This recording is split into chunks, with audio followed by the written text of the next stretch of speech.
আকাশবাণী আগরতলা। স্থানীয় সংবাদ পড়ছি রাহুল চন্দ্রলোধ।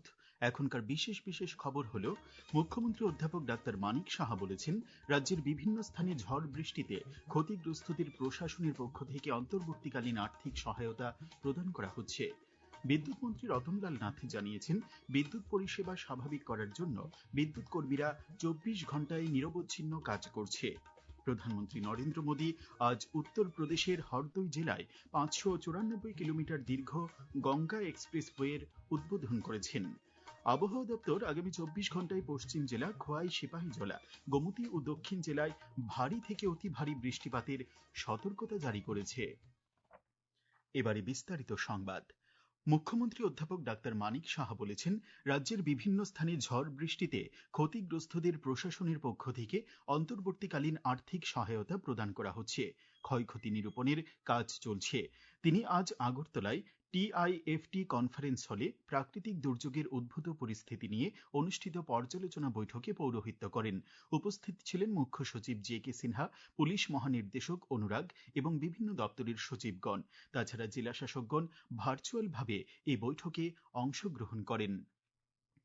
লংতরাই ভ্যালি মহকুমা প্রশাসন থেকে জানানো হয়েছে, গত সোমবার 27 এপ্রিল লংতরাই ভ্যালি মহকুমার বিভিন্ন এলাকায় প্রচণ্ড ঝড় বৃষ্টি এবং বজ্রপাত আঘাত হানে। এই ভয়াবহ দুর্যোগে ব্যাপক ক্ষয়ক্ষতির পাশাপাশি একজনের প্রাণহানি ঘটেছে। নেপাল টিলায় থাইয়ারাই রিয়াংয়ের স্ত্রী রাজান্তি রিয়াং ঝড়ের সময় বজ্রপাতে প্রাণ হারান। মহকুমা প্রশাসন নিহত রাজান্তি রিয়াংয়ের পরিবারকে তাৎক্ষণিক অন্তর্বর্তী ত্রাণ হিসেবে 20,000 টাকা প্রদান করেন। এই দুর্যোগে পাটুয়াপাড়া, বিদ্যাজয়পাড়া, বিএলকে পাড়া, হরিমোহন রিয়াং পাড়া, ধনকারাই পাড়া, বিষ্ণুদাস পাড়া, পাঙ্গুরাম পাড়া এবং এসকে পাড়া সহ একাধিক এলাকায় ক্ষয়ক্ষতি হয়েছে। লংতরাই ভ্যালি মহকুমা প্রশাসনের প্রাথমিক রিপোর্ট অনুযায়ী মোট 76টি বাড়ি ক্ষতিগ্রস্ত হয়েছে। প্রশাসনের বিভিন্ন স্তরের আধিকারিকগণ ক্ষয়ক্ষতি নিরূপণের কাজ করছে।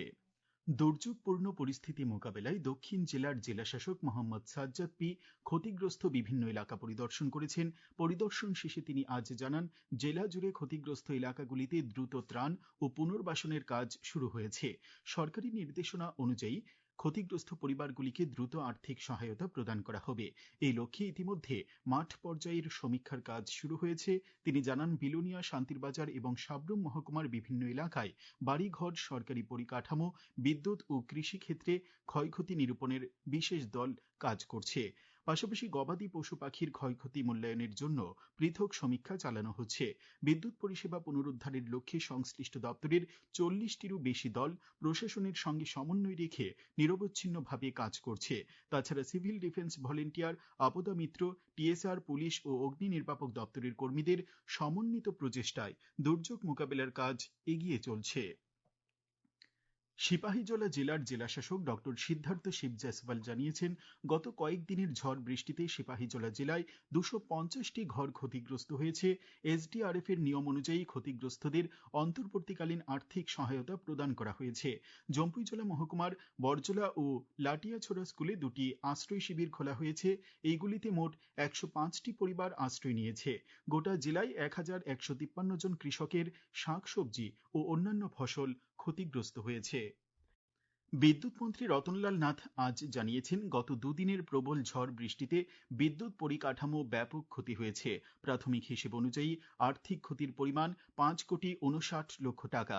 সবচেয়ে বেশি ক্ষতি হয়েছে দক্ষিণ জেলাতে। বিদ্যুৎ পরিষেবা স্বাভাবিক করার জন্য বিদ্যুৎ কর্মীরা 24 ঘন্টায় নিরবচ্ছিন্ন কাজ করছে। ঝড় বৃষ্টিতে 59টি জেলায় প্রায় 3,000 কৃষকের ফসল ও গ্রীষ্মকালীন শাকসবজির ক্ষতি হয়েছে। কৃষি তত্ত্বাবধায়ক সন্দীপ পাল এক সাক্ষাৎকারে জানান, অতি বর্ষণের কারণে কৃষিক্ষেত্রে প্রাথমিকভাবে ক্ষয়ক্ষতি নিরূপণ করা হয়েছে। 59টি জেলাতে 352.3 হেক্টর জমির ফসল ও সবজি নষ্ট হয়েছে। মুখ্যমন্ত্রী অধ্যাপক ডাক্তার মানিক সাহা আজ আগরতলার টিআইএফটির কনফারেন্স হলে জল জীবন মিশনের দ্বিতীয় পর্যায়ের জন্য এক সমঝোতা স্বাক্ষর অনুষ্ঠানে ভার্চুয়ালভাবে অংশগ্রহণ করেন। তিনি বলেন, দীর্ঘমেয়াদী জল সুরক্ষার জন্য জাতীয় সংস্কারের সাথে সঙ্গতি রেখে এই চুক্তির লক্ষ্য হল স্থায়িত্ব ও কার্যকারিতার উপর মনোযোগ দিয়ে জল সরবরাহ পরিকাঠামোকে শক্তিশালী করা, পাশাপাশি গ্রামীণ পরিবারগুলিকে কার্যকরী গৃহস্থালী ট্যাপ সংযোগ প্রদান করা। তিনি বলেন, জীবনযাত্রার মান উন্নয়ন ও নিরবচ্ছিন্ন ও নিরাপদ জল সরবরাহ নিশ্চিত করার লক্ষ্যে এই মিশনটি ডিসেম্বর 2028 পর্যন্ত বাড়ানো হয়েছে। মুখ্যমন্ত্রী বলেন, সরকার প্রতিটি পরিবারে নিরাপদ পানীয় জল পৌঁছে দেওয়ার লক্ষ্য নিয়ে কাজ করছে।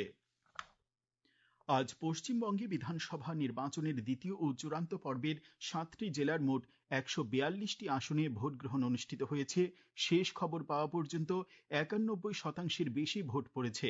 পশ্চিমবঙ্গ, তামিলনাড়ু, আসাম ও কেরালাম এবং পুদুচেরি বিধানসভা নির্বাচনের ভোট গণনা আগামী 4 মে অনুষ্ঠিত হবে। এই খবর আপনারা শুনছেন আকাশবাণীর আগরতলা কেন্দ্র থেকে।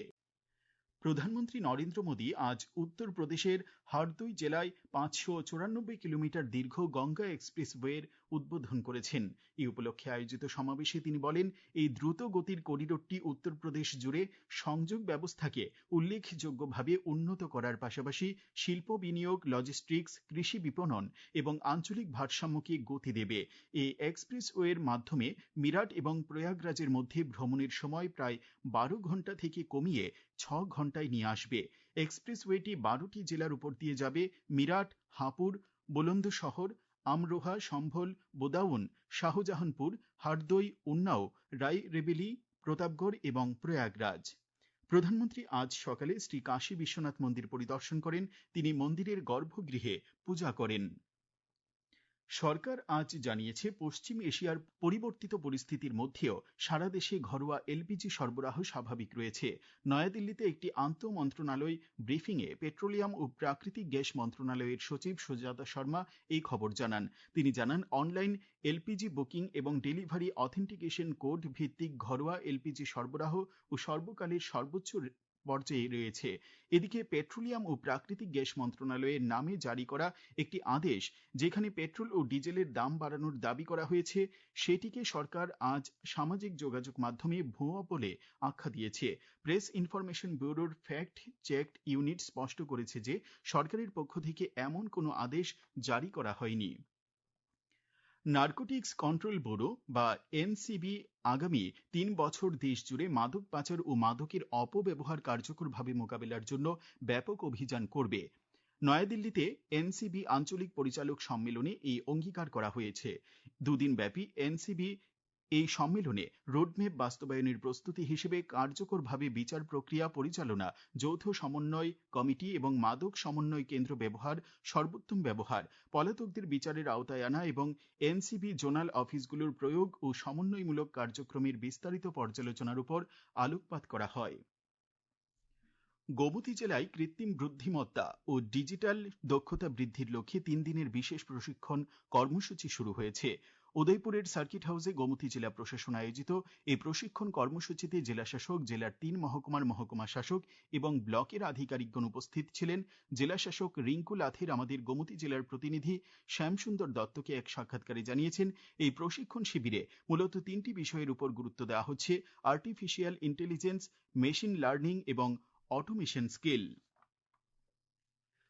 মুখ্যমন্ত্রী অধ্যাপক ডাক্তার মানিক সাহা আজ মুখ্যমন্ত্রী সমীপেশু কর্মসূচিতে সাধারণ জনগণের অভাব, অভিযোগ ও নানা সমস্যার কথা শোনেন। তিনি সংশ্লিষ্ট আধিকারিকদের দ্রুত ও কার্যকর সমাধানের জন্য প্রয়োজনীয় পদক্ষেপ গ্রহণের নির্দেশ দেন।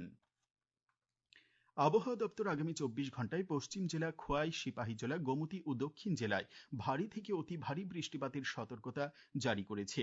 তাছাড়া বাকি জেলাগুলিতে ভারী বৃষ্টিপাতের সম্ভাবনা রয়েছে।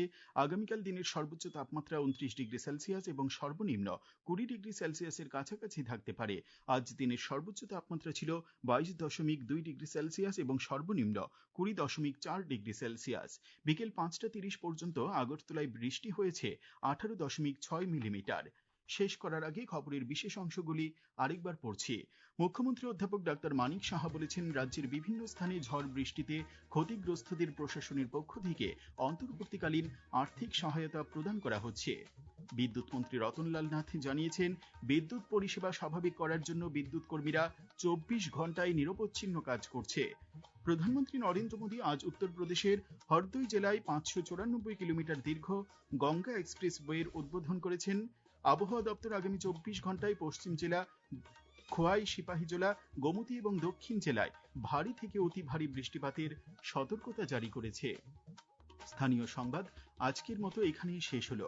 পরবর্তী বাংলা স্থানীয় সংবাদ প্রচারিত হবে আগামীকাল সকাল 7টায়।